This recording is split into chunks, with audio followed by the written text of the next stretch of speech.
Jangan lupa subscribe YouTube channel Metro TV News dan nyalakan lonceng notifikasinya.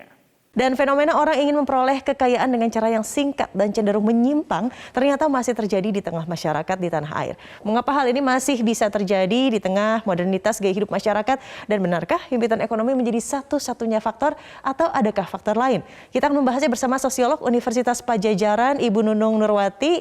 Selamat siang Bu Nunung, kumaha damang? Sehat-sehat selalu? Alhamdulillah sehat selalu.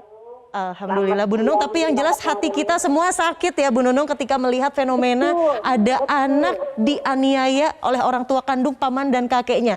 Latar belakang ketika kami melihat kasus ini adalah kesulitan ekonomi atau pesugihan. Kalau Bu Nunung dari kacamata sosiolog, ini seperti apa sih fenomena yang terjadi saat ini? Oke, terima kasih Mbak. Jadi menurut perspektif sosiologi, pengetahuan masyarakat Indonesia ini sebenarnya memiliki sejarah budaya yang sangat kuat. Salah satu di antaranya itu adalah dengan pesugihan, di mana praktik pesugihan ini sebetulnya sudah dilakukan sejak zaman dahulu kala, gitu, dengan tujuan ingin memperoleh kemauan yang serba cepat. Dalam hal ini dominannya adalah kekayaan yang serba instan.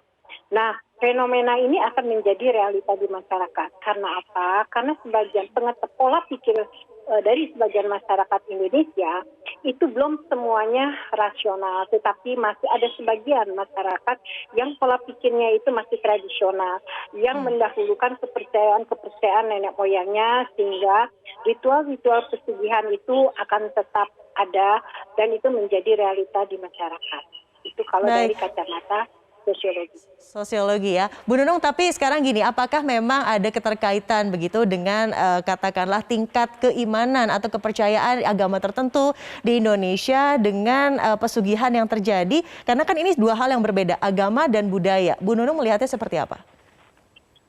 Kalau dari sisi agama, tentu hal ini adalah merupakan salah satu indikator bahwa telah memudarnya moral dari masyarakat atau keimanan dari masyarakat. Tentunya dasarnya hal ini untuk supaya tidak terulang bahwa dasar-dasar keagamaan itu masih perlu diperkuat.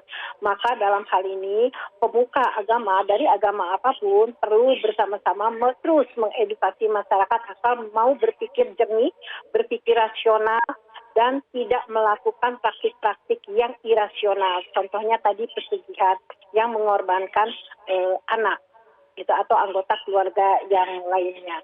Nah, selain itu juga mungkin timbulnya praktik-praktik seperti ini dikarenakan bahwa selain tadi faktor yang tadi itu karena ada sistem sosialnya yang belum memberikan peluang kepada individu untuk mencapai tujuannya. Oleh karena ini, sistem sosial atau sistem sumber perlu disediakan dan yang mudah diakses oleh masyarakat, sehingga praktik itu tidak terjadi. Nah, itu menurut dari kacamata budaya, sosiologi, dan juga nilai agama. Kalau nilai agama tadi saya ulang bahwa perlu menerapkan dasar-dasar keagamaan yang sangat kuat sejak dini, sehingga masyarakat itu bisa berpikir rasional. Nah, untuk membuat pikiran rasional dan juga katakanlah penetrasi keilmuan yang sangat masuk akal begitu di benak mereka untuk melunturkan budaya-budaya yang sebetulnya sudah tidak relevan. Ini kan berarti bukan hanya tugas satu pihak saja ya Bu. Ada tokoh agama di sana, tokoh budaya juga dilibatkan. Apa yang menurut Bu Nunung formula paling efektif untuk kita tuh sebetulnya paham bahwa sekarang ini praktik-praktik pesugihan yang lekat dengan instannya kekayaan, dengan instannya tingkat ekonomi yang lebih baik, itu sudah sangat tidak relevan, Bu Nunung. Oke, terima kasih Mbak. Jadi di sini mungkin diperlukan peran serta seluruh masyarakat, termasuk tokoh masyarakat dan seluruh elemen-elemen masyarakat untuk bertindak, untuk melakukan tindakan yang preventif. Jadi untuk mengontrol dan mengetahui kondisi anggotanya masyarakat, sehingga dari situ akan timbul aware dari masyarakat. Nah, dengan adanya aware dari masyarakat, maka sistem kontrol itu akan berjalan secara efektif sehingga menghindari praktik-praktik dari pesugihan yang contoh kasusnya adalah di Goa. Karena di Goa itu adalah korbannya adalah seorang anak, di mana anak itu adalah dilindungi dengan undang-undang dan kita juga sudah meratifikasi hak anak. Maka jadi wajar kalau praktik ini juga bisa masuk ke ranah pidana. Karena kita sudah meratifikasi hak anak, di mana hak anak itu diantaranya adalah dilindungi, diayomi, berhak untuk bermain, hak untuk pendidikan, dan hak untuk tumbuh kembang. Nah, kalau yang dilakukan oleh keluarganya, apalagi orang tua, di mana dia menghambat, merampas hak-hak anaknya, maka itu bisa jadi jalur pidana. Seperti itu, Mbak. Baik, yang juga menjadi perhatian kita semua, Bu Nunung, saat ini adalah ketika nanti sudah melakukan operasi, alhamdulillah kita mendapatkan informasi barusan operasinya berjalan dengan lancar, adik MA. Lalu setelah itu mau kemana? Ketika keluarga terdekat sebagai tempat yang paling aman pertama saja sudah tidak memberikan keamanan, what's next? Dan saya yakin banyak sekali orang-orang baik yang sedang menyaksikan sekarang ingin juga sama-sama membantu. Formula apa ya, Bu, yang paling tepat untuk kita concern tentunya dengan kesehatan jiwa si anak ini? Saya yakin dia mengalami trauma yang sangat hebat, begitu kan? Ada juga di sini orang tua yang justru sedang menjalani proses hukum dan juga dalam masa investigasi. Kemana anak ini idealnya harus ada, Bu, untuk amannya? Oke, sebelum kemana anak ini disimpan atau disisipkan, sebaiknya semua elemen itu mengedukasi, tidak hanya tidak hanya pada orang-orang tertentu, tapi seluruh lapisan masyarakat perlu terus-terusan diedukasi dan terus-terusan diberi landasan keagamaan yang sangat kuat, apapun itu agamanya, sehingga dia terhindar dari praktik-praktik yang irasional. Karena selain itu juga perlu dibuka akses untuk memudahkan masyarakat untuk mengakses akses ekonomi, akses pendidikan dan lain sebagainya, sehingga masyarakat itu mudah untuk mengakses dalam pemenuhan kebutuhan kehidupannya, sehingga masalah ekonomi tidak menjadi dominan sehingga orang melakukan praktik pesugihan tersebut.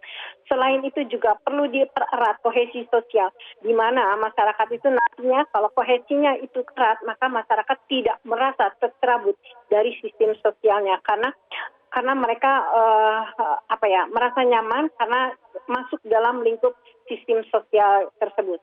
Nah, selama ini kan kontrol masyarakat mungkin agak longgar di beberapa daerah, sehingga tidak mengetahui kondisi yang sebenarnya itu seperti apa, sehingga timbullah praktik-praktik seperti itu dengan tujuan yang sangat instan itu, walaupun mereka tahu bahwa praktik itu adalah mensyaratkan syarat-syarat tertentu, misalnya tumbal anak dan lain sebagainya, dan mereka itu lakukan. Kenapa mereka lakukan?